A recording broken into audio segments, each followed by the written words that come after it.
Should Spectre, Meltdown be the death knell for the x86 standard? Spectre and Meltdown are two of the most serious security flaws we've seen in years. While it's not clear how often we'll see either exploited in the wild, they're dangerous because they target the fundamental function of the affected chips themselves rather than relying on any software flaw. Meltdown can be addressed by a patch, while Spectre's attack methods are still being analyzed. Building CPUs that aren't vulnerable to these attacks under any circumstances may not be possible, and mitigating some threat vectors may require fundamentally new design approaches. Over at ZDNet, Jason Perlow argues these latest failures are proof the x86 standard itself needs to be destroyed, root and branch. He compares the flaws in x86 with a genetic disorder and writes, essentially, the only cure, at least today, is for the organism to die and for another one to take its place. The bloodline has to die out entirely. The organism with the genetic disease, in this case, is Intel's x86 chip architecture, which is the predominant systems architecture in personal computers, data center servers, and embedded systems. Perlow goes on to discuss how software companies like Microsoft have pivoted towards the cloud, which doesn't require x86 compatibility for back-end services, and ultimately calls for the advent of new hardware development based on open-source hardware standards like RISC-V, which is completely open source. After discussing how OpenSpark had promise, but withered on the vine following Sun's acquisition by Oracle, he declares, "We need to develop a modern equivalent of an OpenSpark that any processor foundry can build upon without licensing of IP. In order to drive down the costs of building microprocessors at immense scale for the cloud, for mobile and the IoT." It's an interesting argument but, I'd argue, not an accurate one. While it's true the rise of ARM has expanded the overall consumer CPU ecosystem, thus far, the two CPU families live in different worlds. The ARM server market is, for the moment, nearly non-existent. And while it's theoretically possible for x86 to be pushed out by a superior CPU architecture, there are some significant barriers to that actually happening.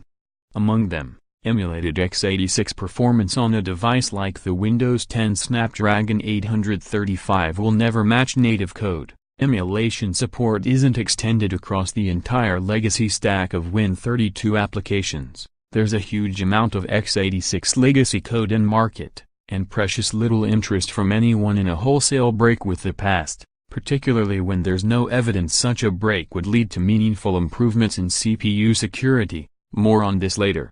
Intel made 4 attempts to design non-x86 architectures that were either explicitly intended to replace it or, at the least, could have replaced it if x86 had run out of steam and these other CPUs met their design goals. IAPX 432, 1981. i960, 1984, i860, 1989, and Itanium, 2001. Itanium was particularly discussed as a long-term replacement for x86 in the run-up to its own launch.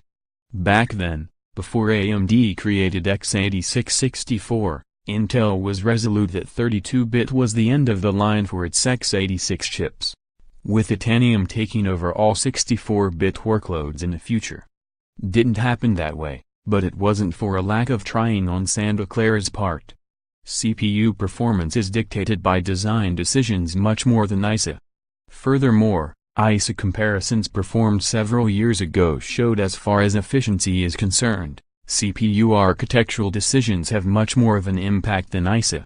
That's why the Cortex-A15 uses significantly more power than the old Cortex-A9 in the graph above. And it's why the Core i7's power consumption is so much higher than Atom, Bono microarchitecture, or AMD's Bobcat. Getting rid of x86 might still be worth it if the x86 CPU families were particularly or uniquely broken, but they aren't, which brings us to our next point. The flaws that make Intel CPUs particularly susceptible to meltdown have to do with how Intel implements speculative execution memory accesses. The flaws that allow Spectre to function aren't particular to Intel or even to x86 at all. They affect CPUs from ARM, AMD, and Intel alike, including Apple's custom CPU cores that are based on ARM but offer much higher per-core performance than any other ARM SoC available in the consumer market. Without diving into too much detail, these attack methods work by exploiting certain CPU intrinsic behaviors that are closely linked to many of the performance-enhancing techniques CPU developers have relied on for decades. The reason we rely on them is because alternative solutions don't work as well. That doesn't mean chip architects won't find better solutions, but CPU security is always going to be an evolving game. The attack vectors being used in Spectre and Meltdown hadn't been thought of when OO techniques were being developed and refined. And no one is going to build chips that stop using them when various OO techniques are mostly responsible for the level of CPU performance we currently enjoy, and the current patches don't, yet, seem to hit consumer desktop performance.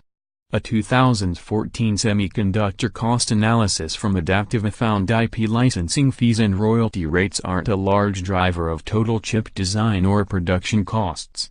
Royalty rates can absolutely vary, but they tend to do so depending on the complexity and performance of the chip you're trying to build. Credit, Adaptive the $0–10M range for royalty fees isn't small, but it's dwarfed by hardware and software development fees, which can run into the hundreds of millions of dollars.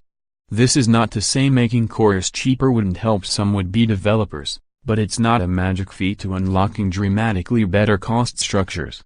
Fabs like TSMC, Global Foundries, and UMC all earn money on older process nodes for chips that don't need the latest and greatest technology, with relatively low licensing costs. Spectre and Meltdown are examples of what happens when researchers take an idea, attacking specific areas of memory to extract the data they hold, and apply them in new and interesting ways. To the best of our knowledge, the difference in Meltdown exposure between AMD, Apple, ARM, and Intel has nothing to do with any specific effort to build more secure processors. Everyone is exposed to Spectre regardless. Making a chip design open source does nothing to prevent future researchers from finding attack methods that work against CPUs that weren't designed to mitigate them because the attack methods didn't exist yet. It doesn't automatically provide a means of securing future CPUs or even make it more likely that a scenario for closing the vulnerability without hurting performance will be found. The number of people in the world who are qualified to contribute reasonably good code to an open-source software project is rather higher than the number of people who are qualified to work as advanced CPU designers in partnership with cutting-edge foundries. The idea x86 represents some kind of millstone around Intel and AMD's collective neck rests on an intrinsic assumption that x86 is old and being old equals bad. But let's be honest here. While a modern Core i7 or Ryzen 7 1800X can still execute legacy 32-bit code that ran on an 80386, there's no 80386 hardware still knocking around inside your desktop CPU. Even in scenarios where the CPU is running the same code, it isn't running that code through the same circuits.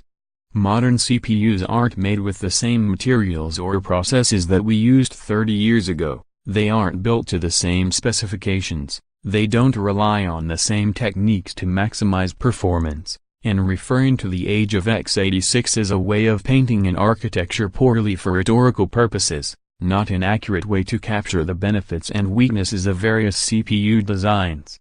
There may well come a day when we replace x86 with something better.